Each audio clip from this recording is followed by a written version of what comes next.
gentlemen, may I have your attention, please?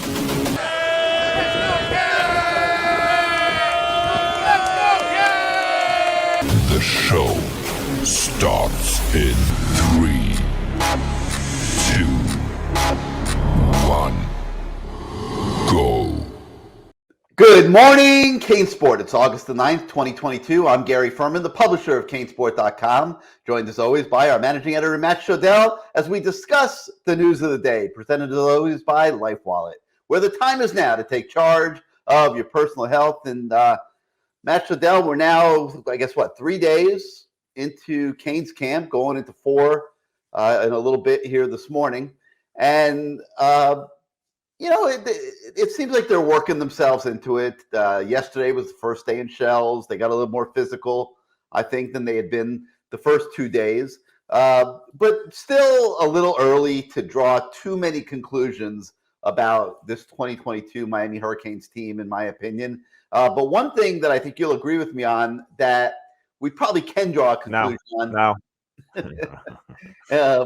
Well, let me throw it out there first before you say no. And I'm going to say the quality of the tight end room and the quality of the tight end position and the spectacular job that assistant coach Stephen Field has done in recruiting the last few years, in bringing it all together. And it will be continuing next year when 3 very well-regarded freshmen join the equation, replacing Will Mallory, of course. But the tight end position in general, Matt, looks in very, very good shape for the Miami Hurricanes for several years into the future. And we certainly can feel that way, I think, this year with Will Mallory, Elijah Arroyo, and Jaleel Skinner. Yeah, look, there's no argument there. The tight ends are arguably best poised for the future of any position. They're going to have 5, maybe 6, depending how some of these other, not that Cleveland. I know you're not a big Cleo Brantley fan, but maybe he'll pan out. Maybe Dom Morelli pans out. No, I'm not a fan or not a fan. I just tell it like it is. Khalil Brantley. I'm just ribbing you. I'm just digging in my opinion, to ever play at the University of Miami. Oh, that's what I was referring to. That comment's what I was referring to. That comment is what I was referring to. I think this will be his last year in the program. I don't think he will be able to compete with those kids coming in. And I think it will be in his best interests to go find a place where he can play and enjoy being a college football player. I don't think sitting on the bench all the time and putting in all the work that these guys put in is going to be so enjoyable to him. That's all. It's not about being a fan of Khalil Brantley. These other kids are better, Matt. It's just terminology. But I'm going to move on because that's not what we're talking about. We're talking about how great the tight end room is. The only issue I see with this tight end room right now, I think Elijah Arroyo is a guy who wants to block. I think Will Mallory is experienced enough to know he has to block. And I think that Jaleel Skinner is a guy who will not block. So next year, they'll get some more guys in. I know that lacrosse kid's going to be blocking a hell of a lot. And you really, in the Josh Gaddis offense, if you're a tight end who really doesn't want to block, you'll be a receiving tight end. There's nothing wrong with that. Jaleel Skinner, I've already said, I think will lead the team at tight end, not the team, sorry. We'll lead the tight ends in receiving yards this year, not the team. We'll lead the tight ends in receiving yards this year. I don't think he's going to be used very often as a blocker at all. If he is, Josh Gaddis is making a mistake, okay? But the other 2 guys, they're going to be okay as blockers. They're not great blockers at the tight end position. At Michigan, one of those guys that Josh Gaddis used a lot was just a blocker. He used 3 tight ends at Michigan. I've watched the film. One of them was a better receiver than blocker. Another one was decent at both, not great at either. And then the third one was just a blocker who did really nothing else. And he only used that. He used that guy who only did blocking, played quite a bit, because you need that in the offense Josh Gaddis wants to run. He wants to run a power running attack that has, some zone concepts behind it using Jalen Knighton. By the way, Jalen Knighton referring to himself as a downhill, bruising, punishing running back who plows through defensive line. We're going to get to that. Running back knocks them 5 yards backwards. Well, So I'm going to get to that. Okay, you're jumping around now. Let's finish this. That's what I'm excited to talk about. Jalen Knight, No, we're going to get to that next. Force at running back. That's what I care about. I'm going to bring that up next. Listen, Jalen Knighton is so physical. He should be a tight end. I don't know why he's not being used as a blocker or a tight end if he's so physical. Like if he is what he says he is, move him to tight end, man. Let him block some of these defense linemen out of the picture, bro. All right. I want to finish this tight end conversation. Finished. They're great. Because I think that you're pigeonholing these guys a little too much. All right. Mallory, no argument. In fact, somebody was making fun on the message board. Is Will Mallory going to block this year? I'm going to say yes, Will Mallory is going to block this year, because if he doesn't block this year, he's not going to have a future in the National Football League, and this is the money year. He has to invest himself in becoming a better blocker. That's what I said. Move on. Okay. You said I pigeonholed him. You said exactly what I said. I pigeonholed him. And Elijah Arroyo, you said he wants to block. He wants to block. He likes blocking. I understand the guy only caught 5 passes last year. I get it. Okay. He didn't play a ton. He played in all 12 games. He got 5 receptions. Okay. But he averaged 17.2 yards per reception, Matt. Why can't he also catch the ball and be a blocker? Just a blocker. That's a kid. I didn't think he's just a blocker. Where did I say that? Go back and watch the tape. You just said Elijah Arroyo wants to block. That's all you had to say about Elijah Arroyo. I said he likes to. I said Will Mallory knows he needs to block. I said Elijah Arroyo likes to block, and I said that Jaleel Skinner isn't going to block. That's what I said. Of course, Elijah Arroyo catches passes. He's a multifaceted. Like at Michigan, he's a guy who does both, but he does them both really well. Correct. He absolutely is multifaceted. And I think he'll get more opportunities this year. You know, last year, like I said, he only had 5 catches, but he averaged 17.2 yards a catch. He had a long of 29 yards. Certainly not the 30 catches that Will Mallory put up last year, but Arroyo averaged 17.2. Mallory only averaged 11.6. So Arroyo, technically, in his rare opportunities, was a greater weapon in the passing game than Will Mallory. And I don't think that's something that anybody would have considered before I said it right now. So I think you got to be a little careful. I think you're pigeonholing these guys too much. Jaleel Skinner probably will not be a great blocker. I was talking purely about them as blockers because of Josh Gaddis' offense. You didn't ask me about them as receivers. You've never even seen Jaleel Skinner attempt to block. So you're making an assumption there. I'll make it with you. He's probably not going to be a great blocker this year. But I think Arroyo can do both. And I'm expecting Arroyo to have a really good year this year. I'm expecting him to get used a lot. And, we'll see. We'll see what Josh Gaddis ends up doing. All right. You were jumping the gun. You couldn't wait to talk about the running backs. So let me get to that next. And we do have a story on the website coming out of yesterday's practice. A lot of running back conversation. We talked to Jalen Knight and we talked to Henry Parrish. We talked to Coach Gaddis about the running game. And so it seemed like the running backs and the theme was a big go-to topic yesterday out of Cane's camp. Okay, so let's talk about it for a minute. You brought up Jalen Knighton. I'll start there. It's interesting because you now have, 4 guys, if you take Don Chaney and Javonte Citizen and Knighton and Henry Parrish. You have 4 guys that you think the coaches are going to be able to rely upon this year. And conventional wisdom would suggest that having that many bodies in the running back room is going to allow them to more strategically. Are you falling asleep on me? No. I'm like on a roll here, man. Pay attention. Pay attention. Okay. Listen, I love what you're saying. Pay attention. But the reason why let me finish. Just pay attention, okay? Because you have to be able to react to what I actually say. All right. So this is what I'm seeing. I'm seeing Jalen Knighton, who is going to have the luxury of being more strategically used this year by Josh Gaddis, kind of like putting up a stop sign a little bit and saying, whoa, everybody, I am a physical runner. I can pound it inside with the best of them. And I'm kind of surprised by that, Matt. But he might be thinking, I can't be an NFL running back just catching swing passes and arrow routes out of the backfield. I have to be able to run the ball inside too. And I want to be able to show that I can. And maybe he's sending a message to his coaches, don't pigeonhole me so fast the way Matt Shodell pigeonholes tight ends, because I can do it all. I've proven that I can take the physical pounding. Listen, the only thing I pigeonholed is pigeons, okay? Because I was talking about the tight ends as blockers. I wasn't referring to them as receivers. The reason it looked like I wasn't paying attention is because I'm having internet issues, because God forbid at 5 a.m, the internet actually works correctly.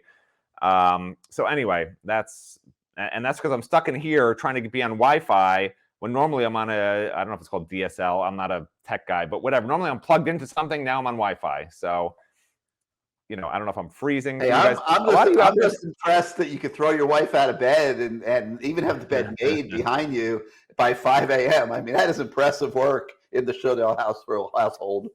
Listen, the scary thing is, if I am freezing up and people can't see me say everything, they probably prefer that. I mean, I think that would be a benefit to the show if I just am like this the whole time. People would like that. Anyway, Jalen Knighton, here's the thing with Jalen. He doesn't actually believe what he said, but he's responding to all these people who say, hey, Jalen, why do you only average 2.17 yards after contact? Hey, Jalen, you can only run, outside the tackles. I'm actually not happy he said that, because it means it's getting inside his head. He knows he's not a between the tackles guy who's going to push back 300-pound defensive linemen. I'm upset that he thinks he is, because it's saying to me that he's being selfish. It's saying to me that he wants to do everything, when this is not his mindset. Shouldn't be that. His mindset should be, I will do whatever, man. I'm not built to run between the tackles. Trevante is, Thaddeus is. It's okay with me. I know what I am. But anyway, he shouldn't be saying he's a physical, straight-ahead runner who just puts his head down and blows people backwards. That's my point. So it's going to be interesting, because you got Knighton, who wants to be everything, and I think they're going to try to work 4 guys into games. I mean, if Don Chaney proves that he's healthy enough and he's got his game back, I think he'll get in games a little bit too. So it's going to be really, really interesting. I think at the end of the day, Jalen Knighton's one of the few guys on this team that, to me, can make a major impact in the passing game coming out of the backfield. And I don't know that they found that guy outside at wide receiver yet. I've been talking about it. I don't see it. I haven't seen it yet. I'm watching Jacoby George drop ball after ball every single day now. Keyshawn Smith looks okay to me. He looks like he's coming along. But I think Jalen Knighton is going to be a real weapon in the passing game. And that's how I think he's going to most be used. I don't think it makes sense to make him the pounder up the middle. I think that'll be the little more older and a little bit more experienced in that regard, Parrish. And I think Citizen will eventually garner a role like that. So we'll see. We'll see what happens. All right, so we've got that story on the website today as well. We also have a story with the defensive tackle transfer, Jacob Lickenstein, who talks about the difference in culture that he is seeing at Miami. And he says the fall competition, Matt, is going to breed a bunch of beasts. And I will say this, there's been a lot of positivity coming from both sides of the ball about what they are seeing at their defensive line position. Yeah, I just hope that that the beasts aren't labradoodles and are ferocious, because he didn't really say what kind of beasts he was referring to. I personally refer to labradoodles as beasts, because if you look online, they are the Frankenstein of dogs. I know a lot of you have them. They're super cuddly and everything, but go ahead and Google it. The guy who created the labradoodle literally calls them the Frankenstein of dogs. You can check it out. It's not me saying that. It's the guy who actually spliced the genes together and then threw it up in the air like a pizza, and it came down as a dog, okay? You can look it up. But Jacob Lickenstein is a defensive tackle. He said he is no longer working at defensive end at all, which makes sense because there's a lot of good defensive ends. Chance Williams, Jafari Harvey, the 2 transfers at end, Mitchell Agood and Akeem Messidor. Those 4 are great. Thomas Davis looked the part in the spring. That's 5. And Cyrus Moss could be a workable option in passing situations. That's 6 defensive ends. You don't need that.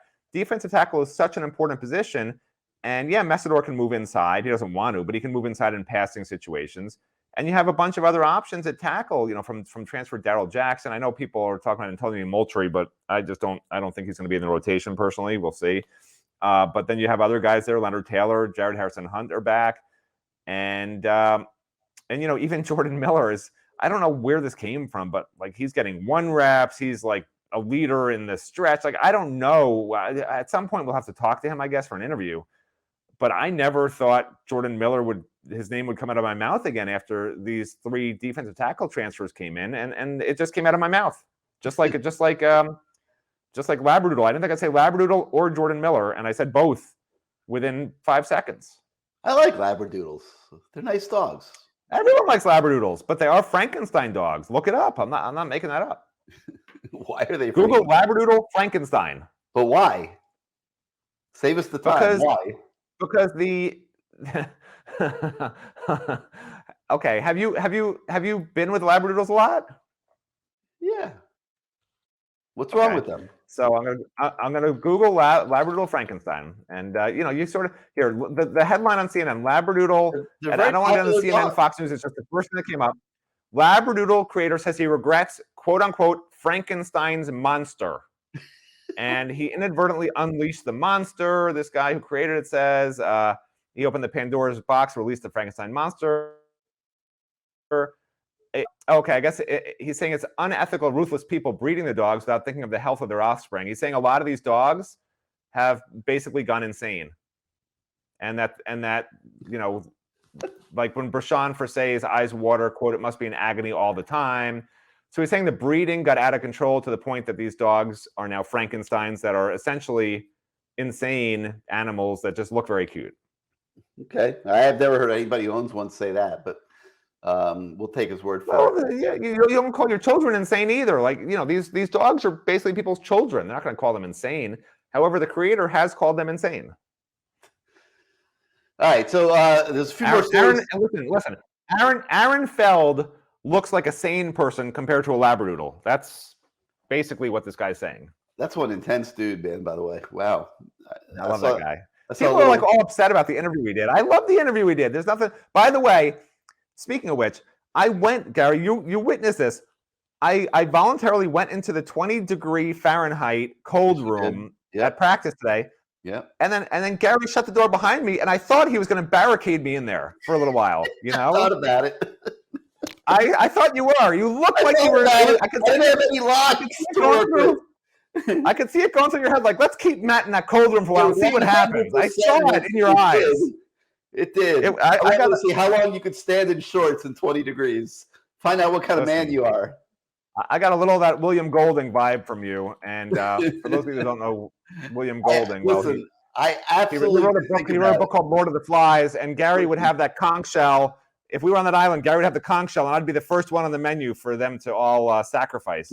Guilty as charged, okay? Because I was looking around like, dude, is there some kind of rope or some kind of lock or something that I could use? That's not why you were looking around. You were looking around to see if people were watching so that you could be charged with a crime or not. If you could have got away with it, I would be frozen to death right now. Luckily, another reporter walked up, and you realized you would never get away with the crime. How cool is that, though, that room? How cold was that room? Yeah, it was cold. It's very good, very cool, very, very, very cool and cool. Pardon the pun. They're 20 degrees. We'll try to get a video of it maybe in the next couple days. It's pretty cool. It's like a trailer with essentially a supercharged air conditioner attached to the outside, made by Carrier, the big air conditioner company. And you could set it for 20 degrees, and it'll cool this trailer to 20 degrees. It's like a meat locker in there. It's very cool, but the players can go in there after practice and cool down. And the thing is, I don't know how many of them are actually doing it, but I imagine some are. All right, we're inside. We're inside the indoor at that point in time because we're doing interviews after practice. But anyway, we got a few more stories to talk about today. First, let's hear from our friends at Life Wallet. I'm JC Henton, and most people don't realize it, but I suffer from asthma, which is why I'm glad I have my Life Wallet to protect me out of the water and in the water.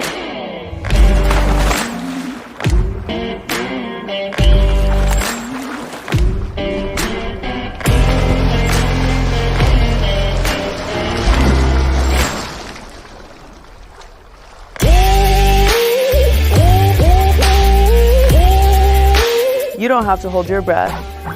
Life Wallet's got you covered. Life Wallet. Saving time, saving lives. Get Life Wallet today. I want to know how she fits all that hair in the cap. That's what I want to know. She's got a lot of hair, and it's cool hair. Like, she's a cool looking girl. But like, I don't understand how she fits all that curly hair inside her swim cap when she races. All I know is the people I know who do triathlons shave every part of their body hair, including their heads, because apparently they think it saves them a second. To which I respond, dude, you're 60 years old. Nobody cares. No, but the girls, though, they put it in the cap.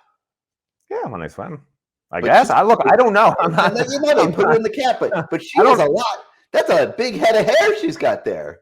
I'm just curious. I don't expect you to be able to answer it. I'm just saying she's got a big head of hair. I wonder how she fits it all in that cap. So that we'll leave that mystery for another day. All right. Let's see here. We got what else we have to talk about? Mario Cristobal. He came out of hiding yesterday, Matt, and opined on a lot of different things without saying a whole heck of a lot. I think you and I would agree on that. But it's always good to hear Mario talk because he's so eloquent. And I don't know if you noticed that after practice yesterday, Mario comes off the practice field, and one of the recruiting assistants hands him a phone, and he immediately, like, this guy doesn't waste seconds of a day. He's walking around the indoor, clearly FaceTiming recruits, and they just kept handing him the phones to talk to recruits on FaceTime after practice. Amazing. But he did talk yesterday a little bit about some different topics. Matt, he talked about how they rotate every unit and are generating a lot of competition on practice, trying to keep guys on edge. It's one of the things that he's always found to be a key element of the successful teams that he's been part of, and that's guys that are on edge, that know they can lose their job, and they don't see it as a threat. They know that the best way for them to be at their best is through competition, and that's what they're trying to create. Also with the shells and soon the pads to be coming on, they're trying to work on becoming more of a physical team. He talked a little bit about Trevante Citizen and how he's coming along, and how he's looking to challenge the wide receivers. So a lot of little individual titles, nothing really earth-shattering came out of Mario Cristobal's conversation yesterday, but it's always nice to hear the head coach, Matt, just give his opinions on what's going on. Yeah, if there was a national title given out for a coach who can say the most without saying anything, I think Mario would be definitely ranked in the preseason top 5 of the USA Today coaches poll for sure. My favorite Mario story, which, you mentioned the phones in the building, this goes right back to that. He's just got this passion, I'm not sure how many people know this, but like the Florida State basketball game that he went to shortly after he was hired, they brought a ton of recruits out there. It was his first real event where he had recruits with him. And during the game, there was no plan for him to get a microphone and talk to the fans or anything like that. He was just there with the recruits, just like previous coaches had done also. And then there's a timeout, and he starts yelling towards the Miami marketing department, "Get me a microphone!" And some intern goes sprinting off and hands him a microphone. And Mario storms out in the middle of the court and starts, that's where he gave that impassioned, speech that probably a lot of you remember. That's how it happened. It wasn't spontaneous. Hey, Mario, third time out of the second half, we're going to get you a microphone and you could address the crowd. No, it was Mario Cristobal saying, "Get me a microphone. This is what I am doing." And they won the game. It's funny, when Mario took the coaching job, that's when the Miami basketball team started winning. So maybe Mario lit a fire under them too. We also spoke to Josh Gaddis yesterday. And the funny thing about Josh Gaddis is, so he comes up to talk to us, and the first thing that we ask him is who's standing out in practice, who's doing well. And his basic response is that nobody on offense is where he wants them to be. Nobody is really standing out. And, I thought that was kind of interesting. Wouldn't even single out Tyler Van Dyke, for example. And He basically said, Matt, he wants everybody to become better. They may as well cancel the media availabilities because they won't single anyone out. It's either everyone's awful or everyone's great. You have to literally say, talk about Trevante Citizen, and then you get a quote about Trevante. Talk about whoever. That's the only way you get a quote, and those quotes are so generic. The players are scared to death to say the wrong thing because they've seen what happens if, God forbid, you're not 5 minutes early to a meeting. You're basically, I don't know what they do. I was going to make something up they do to them, but I'm not even going to do that because probably whatever I made up is probably worse.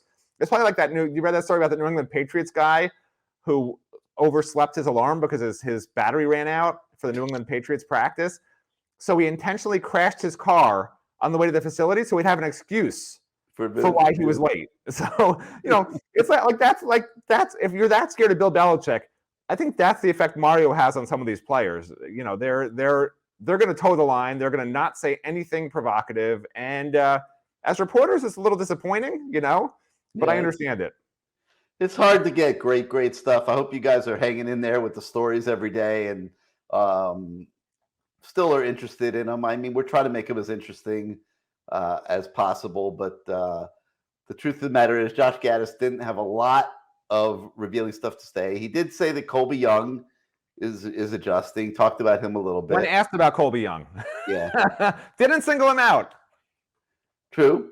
And, he seemed relatively pleased with the offensive line. And so he wasn't really unhappy or disappointed with anybody, but certainly wasn't throwing around effusive praise either.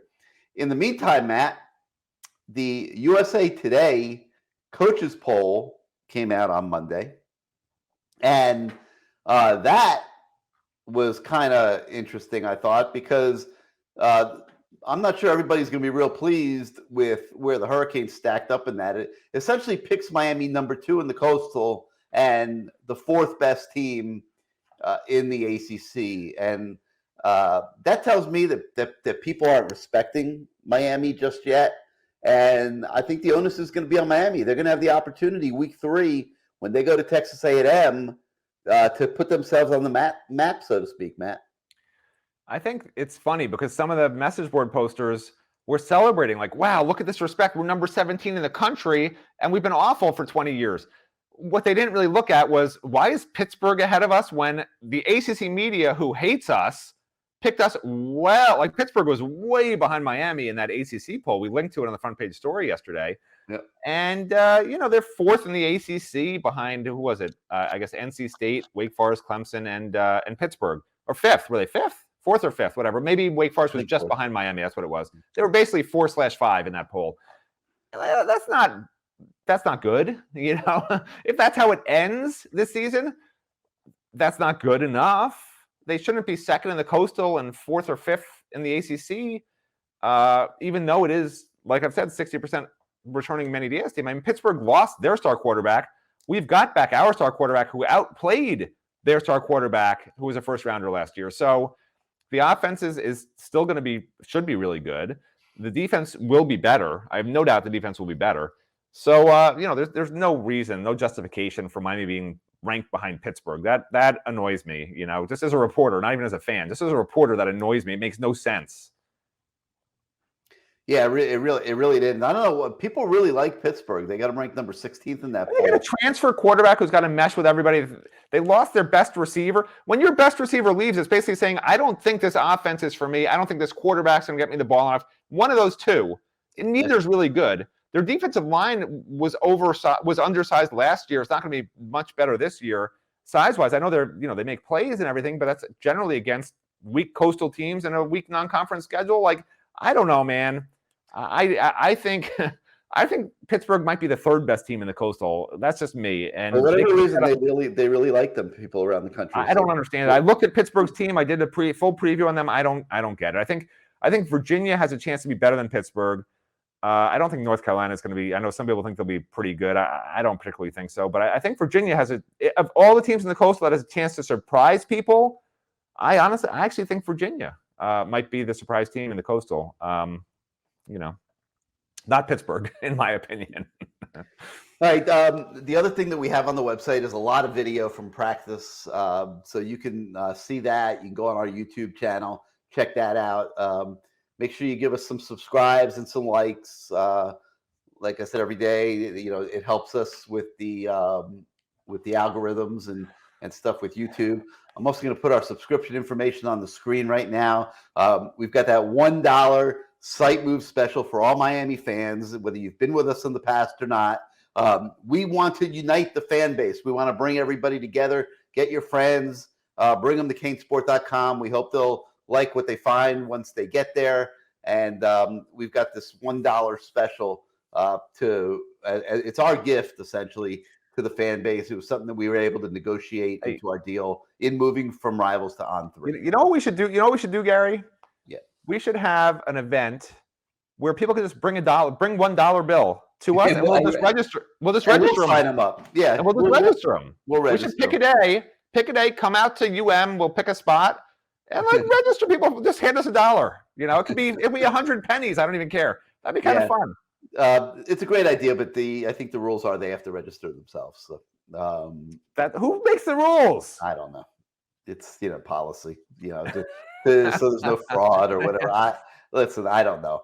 We just want all you guys to be subscribed. You just hate all my ideas and you make stuff up. That's the truth. No, man, we register with us. We really, really, really want all you guys to be subscribers on our website now. This is why we did this and made this move, and we think our website's the best that it's ever been in the 20 plus years of CaneSport.com, and really want you guys to be a part of it. Listen, if any of you walk to the Starbucks in Coconut Grove between 7 and 8 a.m., I'm there between those hours at some point every day, and I will register you. Hand me $1, give me your information. I will illegally register you just to annoy Gary Ferman. Oh, boy. That's the truth. That's the truth. I will do that. Well, that's going to do it for Good Morning CaneSport for this morning. That's it. You're going to cut that out? Is this going to even be in? Is this going to be in today? No. You're cutting it out? We're not going to cut it out. I bet it's cut out when I post in a half hour. We're just going to let people go into their office now, and we're gonna say that this is the end of Good Morning CaneSport for this morning, and just tell everybody how much we appreciate you guys starting your day with us, and hope you'll do it again tomorrow. So for Matt Shodell, I'm Gary Ferman, and we will see you then, everybody. Give me $1. Give me $1. Crazy, absolutely crazy.